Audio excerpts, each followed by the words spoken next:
Agar yana bir marta adam oldida menga aqlli qiladigan bo'lsangiz, bola chaqangiz borligiga ham qarab o'tirmayman. Abdulla, men bu bola seni so'rab kelibdi. Assalomu alaykum. Nima xizmat uka? Ish so'rab keldim aka. O'zim institut bitirganman. Qurilish materiallarini yaxshi tushunaman. Kompaniyamiz yopilib qoldi. Shundan beri ishsiz qolib ketdim-da. Hozir hamma ish o'rinlarimiz band. Shuning uchun boshqa joydan bir qidirib ko'rasiz. Xo'jayin bilan bir gaplashib ko'rsam bo'ladimi?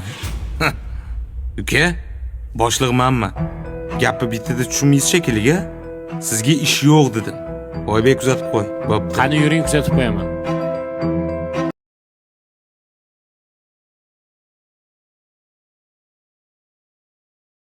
Anu kelyapti yana. Uyingacha qidirib kelibdi. Assalomu alaykum.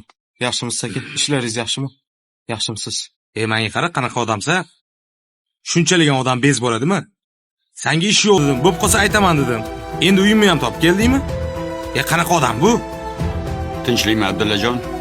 Mana bu odamni qarang. Ishxonaga bir haftadan beri boradi. Ish yo'q dedim. Qo'lidan bir tuzukroq ish keladigan odamga ham o'xshamaydi. Endi uygacha qidirib kelganini qarang.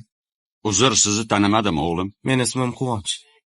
Yoshligimizda dadam bilan ko'p kelib turardik uyingizga. Tushunmadim.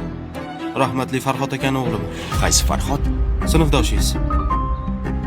Yaqinda ishsiz qolib ketdim. Sizni qidirib zavodga bordim.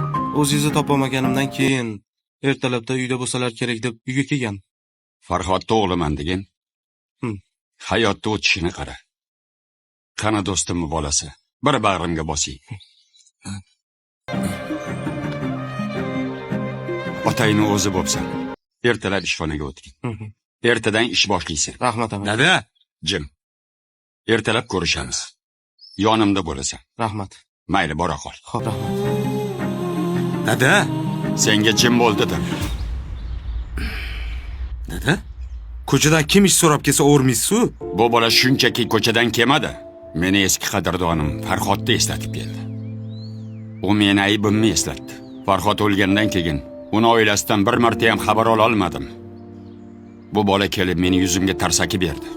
Bir paytlar men ishsiz qolib ketib qiynalgan paytimda mana shu do'stim meni yoniga olgan.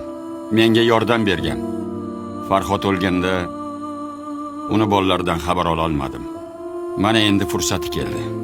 Hech bo'lmasa uni farzandlariga yordam berib, aybimni yuvaman deb o'ylayapman. Bir narsa esingda tursin. Agar do'stingni unutsang, dushmaningni pichog'i o'tkirlashadi. Eski qadrdonlaringni, do'stlaringni unutma. O'z yaqinlaringizga islomiy hadyalar sovg'a qilib, O'zbekiston bo'ylab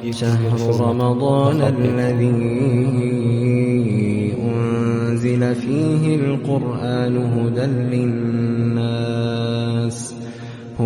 للناس وبينات من الهدى والفرقان فمن شهد منكم الشهر